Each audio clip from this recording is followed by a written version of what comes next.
Bonjour, vous regardez Tesla Geek. Il y a quelques semaines, je vous avais présenté en vidéo l'EcoJoco, un boîtier connecté qui détecte et analyse la consommation électrique du foyer grâce à son intelligence artificielle, dans le but de se rendre compte de sa consommation, de mieux la comprendre et de pouvoir agir dessus pour faire des économies. Si vous êtes passé à côté de cette première vidéo, je vous la mets en fiche juste en haut ici. Ça fait donc plusieurs semaines que je l'utilise et il est donc temps pour moi de vous faire un retour sur ce produit et de voir si celui-ci tient ses promesses.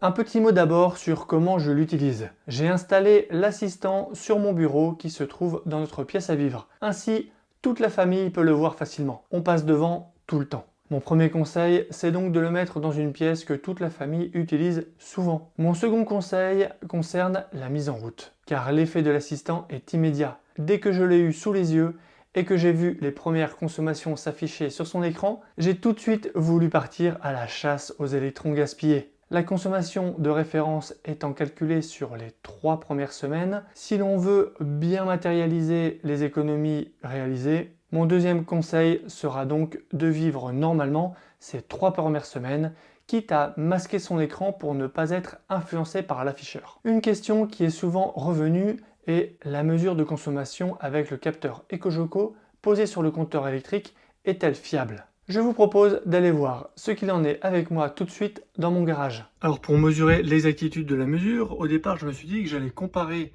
la puissance ici en watts qui est affichée sur l'EcoJoco avec la puissance en voltampères qui est affichée sur le Linky. Sauf qu'en fait, entre ces deux puissances, il y a un facteur de charge qu'il faut prendre en compte, et celui-là, je ne le connais pas, donc ça ne me paraît pas cohérent de faire ainsi. Après, j'imagine aussi que la qualité de la mesure, elle dépend de comment est fixé ce capteur.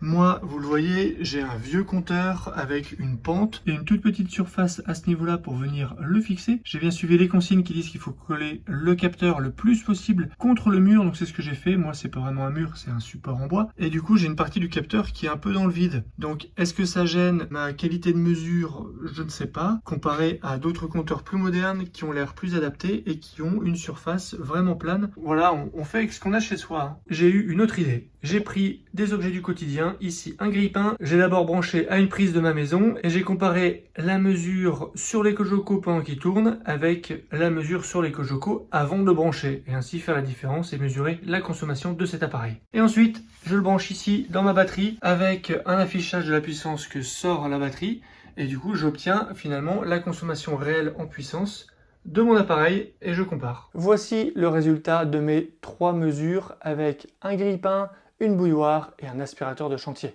La différence de mesure est entre 14 et 20% si on considère que la batterie mesure correctement la puissance qu'elle délivre. J'ai quand même fait l'exercice de comparer les voltampères du Linky avec les watts affichés sur l'EcoJoco. À haute puissance, la différence est stable, autour de 20%. Est-ce que la mesure est fiable ? Mes tests ne permettent pas véritablement de répondre à la question, mais la mesure est stable. Si l'EcoJoco servait à facturer une consommation d'électricité, il serait impératif que sa mesure soit fiable. Mais ce qu'on lui demande, c'est de pouvoir détecter et analyser les consommations du quotidien afin de comparer le avant avec le après, mesurer la progression et encourager la baisse de consommation. Il faut donc que la mesure soit stable et ça me semble bien être le cas. Chez moi, je suis en monophasé. Plusieurs abonnés m'ont dit qu'en triphasé, le capteur de mesure ne s'en sortait pas vraiment très bien. Raison pour laquelle EcoJoco a travaillé sur un nouveau capteur. Celui-ci se branche sur le port du Linky. La mesure devrait donc être on ne peut plus fiable car provenant directement du Linky. Je vous l'ai dit, la prise de conscience a été immédiate. Les watts affichés sur l'écran permettent une vraie prise de conscience de sa consommation d'énergie. Une lampe qui reste allumée dans un escalier, je me lève, je vais l'éteindre. Un four qui finit son préchauffage et dans lequel on ne met pas tout de suite le plat, c'est 2400 watts qui ne servent à rien et qu'on peut économiser avec des gestes simples. Raison pour laquelle j'aime beaucoup cet affichage de l'écran et que ça m'ennuie quand il est remplacé par celui-ci, vu qu'on reçoit déjà cette information par notification sur notre smartphone. D'ailleurs, l'application EcoJoco liste plein de gestes du quotidien pour optimiser sa consommation sous la forme de missions classées par catégorie et qui tapent dans toutes les sources de consommation du quotidien. J'ai d'ailleurs commencé à en relever quelques-uns, c'est plutôt ludique. Après 3 semaines d'utilisation, on obtient notre consommation de référence, qui servira, comme son nom l'indique, de référence pour le calcul des économies de consommation. Et là, on se prend vite au jeu et après quelques jours à faire attention, on obtient vite des premiers signes positifs de chute de consommation. Par contre, le moins 99% de consommation par rapport à ma référence, ça me fait une sacrée baisse. Je le comprends peut-être mal, mais j'aurais plutôt dit 1% de baisse plutôt que moins 99%, ou alors que ma consommation représente 99% de ma consommation de référence. Au bout d'une semaine, bingo, record sur 7 jours, hurrah! Dans l'app, on retrouve d'autres éléments de gamification pour inciter les utilisateurs à progresser. Un tableau de classement par consommation sur les 7 derniers jours des utilisateurs ayant un logement de catégorie identique. Des badges bananes de bronze à or qu'on reçoit en fonction de sa consommation. Il est arrivé un moment où j'avais un long trajet à faire et j'ai dû brancher ma voiture électrique. Chose que je n'avais pas fait pendant les 3 semaines de consommation de référence. Donc forcément, on se prend vite un plus 52% de consommation. Point positif, l'intelligence artificielle de l'EcoJoco qui analyse et classifie les consommations a bien détecté ma voiture électrique. Seulement les jours où je l'ai effectivement branchée. La classification est plutôt bonne, sauf dans le cas de ma voiture électrique justement, où ce jour-là, la consommation mesurée était sous-évaluée. Une partie de la recharge de la voiture s'est retrouvée dans la catégorie autre. Voici une journée type à la maison. Levé à 7 h, les 2 premiers pics de consommation correspondent au grille-pain, puis à la machine à café. Vers 10h30, entre 2 réunions de télétravail, ma femme a certainement lancé une machine à laver. Puis le soir, sèche-cheveux, utilisation du four électrique, et ce soir-là, j'ai branché la voiture car je teste actuellement une borne de recharge, donc j'avais besoin forcément de la brancher. Les appareils en veille représentent un talon de consommation de 100 watts. Ça peut paraître peu, mais à l'échelle d'une semaine, voilà ce que ça donne.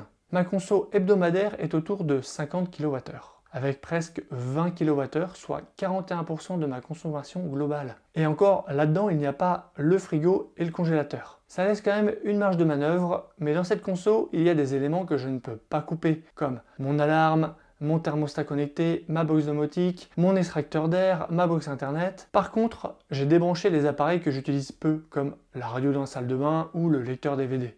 En résumé, l'assistant connecté EcoJoco permet de prendre conscience rapidement de son niveau de consommation, ce qui est l'étape 1 pour réduire sa consommation.